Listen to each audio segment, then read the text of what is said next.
Hello everyone, welcome to Sprint UPSC. We are discussing class 10th NCERT Democratic Politics 2 and we are on chapter 6 Political Parties. So आज हम start करने वाले हैं national parties के बारे में. बड़ा ही इंपॉर्टेंट टॉपिक है क्योंकि यूपीएससी डायरेक्टली क्वेश्चंस पूछ लेता है कि जो इलेक्शन कमीशन नेशनल पार्टी किसी को रिकॉग्नाइज नेशनल पार्टी बोलता है तो उसके एलिजिबल कंडीशंस क्या हैं, है ना. इस तरह से क्वेश्चंस आ जाते हैं तो इस सेशन को अच्छे से देखिएगा. देखिए हमारे यहाँ पे आपको पता है डेमोक्रेसीज जो भी फेडरल सिस्टम फॉलो करती हैं पूरी दुनिया में आप देख लीजिए, उनके पास दो तरह के पॉलिटिकल पार्टीज़ होते हैं. एक पार्टी होगी जो कि पूरे नेशन को रिप्रेजेंट करेगी और एक तरह की पार्टीज़ होगी जो कि स्टेट्स को रिप्रेजेंट करेंगी या फिर रीजन्स को, है ना, फेडरल यूनिट्स को रिप्रेजेंट करेंगी. ठीक है. एंड इंडिया में भी सिमिलर केस है. There are some country wide parties, है ना, जिनको हम बोलते हैं national party. And these parties have their units in various states. ऐसा नहीं है कि सिर्फ नेशनल वाइज पार्टी है तो दिल्ली में बैठी होंगी, ऐसा नहीं है.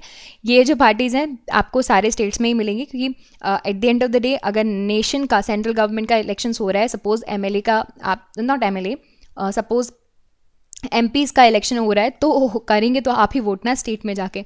सो इनके सब यूनिट्स भी होते हैं, इनके यूनिट्स होते हैं बहुत से स्टेट्स में, but by and large all these units follow the same policies, programmes, strategies जो भी नेशनल लेवल पे डिसाइड की जाए. एक तरह की पार्टी ये हो गई, है ना. बट यहाँ पे देखिए every party has to register with the election commission. हमारे यहाँ जो ECI है, इलेक्शन कमीशन ऑफ इंडिया, जो कि बॉडी है सारे इलेक्शन प्रोसेस को जो है वो रेगुलेट करते हैं, इनके साथ इनको रजिस्टर करना पड़ेगा. इलेक्शन कमीशन सारी पार्टीज़ को इक्वली ट्रीट करेगा, बट कुछ स्पेशल फैसिलिटीज़ दी जाती हैं लार्ज एंड स्टैब्लिश्ड और बड़ी पार्टीज़ को. ठीक है, जैसे कि उनको यूनिक सिंबल दिया जाएगा एंड उनके सिर्फ ऑफिशियल कैंडिडेट्स ही उन सिंबल्स को यूज़ कर सकते हैं. पार्टीज़ को कुछ प्रिविलेजेस भी दिए जाते हैं, स्पेशल फैसिलिटीज़ भी दी जाती हैं, जिसको बोला जाता है रिकॉग्नाइज्ड पॉलिटिकल पार्टीज. ठीक है, तो इलेक्शन कमीशन कुछ पार्टीज को रिकॉग्निशन देता है, उसकी वजह से उनको ये स्पेशल ट्रीटमेंट मिलते हैं. अब इलेक्शन कमीशन ने कुछ डिटेल क्राइटेरिया दे के रखे हैं कि किस तरह से किस प्रपोर्शन ऑफ वोट्स या फिर सीट्स एक पार्टी को लानी पड़ेगी in order to get the recognise status. So क्या है ये आपको बहुत अच्छे से जानना है. एक पार्टी जो कि at least 6% of the total vote in an elections to legislative assembly of the states, अगर लेजिस्लेटिव असेंबली है आपके स्टेट्स की और ए पार्टी को at least 6% of the total votes, है ना, लेजिस्लेटिव असेंबली में जितने भी वोट डाले गए होंगे उसका 6% इनको लेना पड़ेगा. ठीक है, और इनको अपनी लेजिस्लेटिव असेंबली में एटलीस्ट 2 सीट्स क्या करनी पड़ेंगी, लेनी पड़ेंगी, जीतनी पड़ेंगी. सो इसको बोला जाएगा state party. Okay, they will be called as recognise state party. क्या क्या कंडीशन है, टोटल वोट्स का 6% गेन करना पड़ेगा, एटलीस्ट 2 सीट्स जीतनी पड़ेंगी. Now talking about your national party. ठीक है, नेशनल रिकॉग्नाइज नेशनल पार्टी क्या होगी, कोई भी पार्टी जो कि 6% of the total votes in Lok Sabha में 6% ऑफ वोट्स, सेम कंडीशन, या फिर बोला है मैंने, या फिर असेंबली इलेक्शंस जो होता है, असेंबली इलेक्शंस में एटलीस्ट 4 स्टेट्स में 6% ऑफ द वोट्स उसको मिले एंड एटलीस्ट 4 लोकसभा में सीट्स जो है उसको गेन करनी पड़ेगी, तब जाके वो क्या कहलाएगी, national party, recognised national party. ठीक है, इस क्लासिफिकेशन के हिसाब से 2018 तक हमारे यहाँ नेशनल पार्टीज जो रिकॉग्नाइज्ड नेशनल पार्टीज थी वो 7 थी. एक एक करके सारी पार्टीज को पढ़ते हैं. पहले AITC जिसको बोलते हैं ऑल इंडिया तृणमूल कांग्रेस, 1 जनवरी 1998 में इसको लॉन्च किया गया था ममता बनर्जी की लीडरशिप के अंदर. फिर 2016 में इसको नेशनल पार्टी रिकॉग्नाइज किया गया. पार्टी का जो सिंबल है वो इस तरह से है, flower and grass, and this particular party is committed to secularism and federalism. And West Bengal में 2011 से पावर में है, and also it has a presence in Arunachal Pradesh, Manipur and Tripura. General elections 2019 में जो कंडक्ट करवाए गए थे इसमें इसको 4.07% वोट्स मिले थे एंड 22 सीट्स इन्होंने जीती थी, making it the 4th largest party in Lok Sabha. Now talking about Bahujan Samaj party, जिसको हम फेमसली बीएसपी बोलते हैं, हाथी का जो है इनको सिंबल मिला हुआ है। 1984 में काफ़ी पुरानी पार्टी है। कांशी राम की जो लीडरशिप है इसमें इसको फॉर्म किया गया था। यहाँ पे ये रिप्रेजेंट करते हैं basically they represent the Bahujan Samaj, जिसके नाम से इनको फॉर्म किया गया है, जिसमें Dalit, Adivasis, OBCs and religious minorities आती हैं। ये इनकी जो इंस्पिरेशंस है, they have been drawn from the teachings and the ideas of Sahu Samaj, Mamata Phule, Periyar Ramaswamy Naicker and Baba Saheb Ambedkar. इनके आइडियाज़ एंड टीचिंग्स पे ये जो है वो चलते हैं, and they basically stands for the cause of securing the interest and the welfare of Dalit and oppressed people. इनका जो मेन बेस है आपको उत्तर प्रदेश में मिलेगा और इनका सब्सटैंशियल प्रेजेंस है MP, Chhattisgarh, Uttarakhand, Delhi and Punjab. Basically उन बेल्ट में जहाँ पे आपको ये जो कम्युनिटीज़ जिनको ये रिप्रेजेंट कर रहे हैं वो ज़्यादा पॉपुलेशन में मिलती हैं। उत्तर प्रदेश में इनकी जो गवर्नमेंट है वो काफ़ी बार फॉर्म हुई है by taking support of different parties in the different times. Lok Sabha election 2019 में 3.6% वोट पोल किए गए थे and they secure at least 10 seats in Lok Sabha.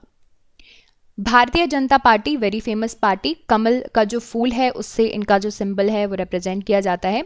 1980 में फाउंड की गई थी बाय अर्स्टवाइल भारतीय जनसंघ एंड जिसको फॉर्म किया था श्यामा प्रसाद मुखर्जी ने 1951 में। They actually wanted to bring and build a very strong and modern India by इनके जो inspirations है they are drawn from the ancient culture, values and Deen Dayal Upadhyay's ideas of humanism and Antyodaya. Cultural nationalism की बात करते हैं ये, और हिंदुत्व इनके जो इम्पॉर्टेंट एलिमेंट है कंसेप्शंस में, इंडियन हुड में, पॉलिटिक्स में। They actually believe in that and that is a little bit a controversial thing. They wants full territorial and political integrations of Jammu and Kashmir, and after like abrogation of Article 370, what BJP has done in the year 2019, they've done it. They're trying to imply the UCC, Uniform Civil Code, for all the people who are living in the country, irrespective of their religion, and the caste religious conversion, that is all they are still working on.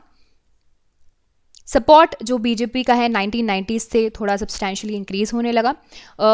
ये जो था शुरुआत में north and north west and urban areas में ही जो था, but party ने अपना जो सपोर्ट है वो एक्सपैंड किया south, south east, east, rural areas, और आज की डेट में आपको ऑलमोस्ट हर ही स्टेट में सब्सटैंशियल प्रेजेंस देखने मिलेगा। 1998 में जो है they came to power as NDA, National Democratic Alliance. ये अलायंस के थ्रू आए जिसमें बहुत से रीजनल पार्टीज भी थे, and they actually emerged as the largest party with 303 members in the 2019 Lok Sabha elections, and currently it is the ruling government. Communist party of India की बात करते हैं, CPI 1925 में फॉर्म किया गया था। बिलीव करते हैं ये मार्क्सिज्म, लेनिनिज्म में, सेक्युलरिज्म में, डेमोक्रेसी में। They actually oppose the forces of sectionism and communism. Parliamentary democracy and means of promoting interest of the working class, farmers and poor इसमें बिलीव करते हैं। थोड़ा वीक पड़ गई थी 1964 में, that led to the formation of CPIM, जो एक और पार्टी, हम उसके बारे में भी डिस्कस करेंगे, जिसका फैक्शन हो गया। सिग्निफिकेंट प्रेजेंस आपको इनका देखने मिलेगा केरला में, वेस्ट बंगाल में, Punjab, Andhra Pradesh, Tamil Nadu, basically south, and आपको वेस्ट बंगाल में इनका प्रेजेंस देखने मिलेगा, including the Punjab is the exception. इनका जो सपोर्ट बेस है वो थोड़ा डिक्लाइन होता गया है over the years. They have secured less than 1% votes and 2 seats in 2019 elections, and advocates the coming together of all left parties to build a strong front still. Now talking about CPIM, so that is Communist Party of India Marxist. M stands for Marxist. The sign is similar, quite similar to the CPI, right? 1964 में इसको found किया गया था। Again they believe in Marxism, Leninism, support socialism, secularism, democracy, imperialism और communalism को oppose करते हैं। Accept करते हैं democratic elections as a useful and helpful means of securing objectives of socio economic justice in India. West Bengal, Kerala, Tripura specially यहाँ पर आपको इनको देखने मिल जाएंगे, और दे आर एक्चुअली, इनका सपोर्ट है poor, factory workers, farmer, agricultural laborers and intelligentsia. This is the main support. They are very, very critical to the economic policies, free flow of foreign capital and goods to the country. They was in the power in West Bengal without a break for 34 years. लोक सभा elections में 1.75% votes आए and 3 seats मिली. Now talking about the other major party, that is Indian National Congress, INC. It is very, very popularly known as Congress Party. हाथ का जो पंजा है वो इनका साइन है एंड सबसे पुरानी पार्टी है ऑफ द वर्ल्ड एंड 1885 में इसको फॉर्म कर लिया गया था. बहुत सारे स्प्लिट्स हुए. देखिए इन्होंने इंडिपेंडेंस वगैरह सब देखा है and they played a very, very dominant role in Indian politics at the national state level over the several decades after the India's independence. Jawaharlal Nehru की लीडरशिप में जो है modern secular democratic republic India में इसने जो है कदम लिया था and it was ruling party at the centre till 1977. फिर उससे फॉर्म में आई थी 1980s में और फिर 89 तक रही थी. 89 के बाद सपोर्ट डिक्लाइन हो गया. तब भी कंट्रीज़ में था इसका प्रेजेंस था. अ सेंट्रलिस्ट पार्टी है, नीदर राइटिस्ट नॉट लेफ्टिस्ट. देखिए हमें इनकी जो आइडियोलॉजीज को है उसको समझना पड़ेगा कि ना ही लेफ्ट को सपोर्ट करते हैं ना ही राइट को एक्सट्रीमिस्ट में सपोर्ट करते हैं. They are the centralist party and ideological orientation में कुछ ऐसा है. Secularism and welfare of the weaker sections and minorities में बिलीव करते हैं. They support the new economic reform but human face. And ये इनका जो अलायंस है that is UPA which is United Progressive Alliance. It is basically INC is the leader of that. 2004 से 19 तक था. लोकसभा इलेक्शंस में 52 सीट्स, तो 2019 के इलेक्शंस में इनको आए थे. Now talking about NCP, nationalist Congress party, 1999 में जो है इसको कांग्रेस से स्प्लिट करके ये जो नई पार्टी बनी थी, साइन इनका कुछ ऐसा है. Espouses democracy, Gandhian secularism, equity, social justice and federalism. ये चाहते हैं कि हाई ऑफिसेस जो होते हैं गवर्नमेंट के, they should be confined to natural born citizens of the country. This is their main demands. Major party आपको मिल जाएगी महाराष्ट्र में. सिग्निफिकेंट प्रेजेंस है मेघालय, मणिपुर, असम में. कोलिजन पार्टनर्स जो हैं इनके स्टेट्स में हैं महाराष्ट्र के कांग्रेस के अलायंस के साथ. And since 2004 a member of United Progressive Alliance they are. So these were the nationalist party and these were the national party, major national party. I hope you understood the entire concept. In the next session, we'll try to understand the state parties. So stay tuned for that. If you like this video, you can subscribe to the YouTube channel for more videos and updates, and also you can download the Sprint UPSC app to practice book chapter and topic wise. Remember candidates, just reading books and watching videos are not going to help you out unless you practice thoroughly. So identify your mistakes and work to improve your performance, and Sprint UPSC is the perfect app to do all of this. अगर आपको ये video पसंद आया हो तो हमारे YouTube channel को subscribe कीजिए और वीडियोज़ एंड अपडेट्स के लिए साथ ही साथ डाउनलोड कीजिए Sprint UPSC ऐप. यहाँ पर आप अपनी book chapter and topic wise practice कर सकते हैं. देखिए सिर्फ बुक पढ़ने से और वीडियोज़ देखने से मदद नहीं मिलेगी. जब तक आप अच्छे से प्रैक्टिस नहीं करोगे तो अपनी मिस्टेक्स को जानिए एंड परफॉर्मेंस को इंप्रूव कीजिए. और Sprint UPSC इसके लिए परफेक्ट ऐप है. I will see you in the next video. Thank you so much.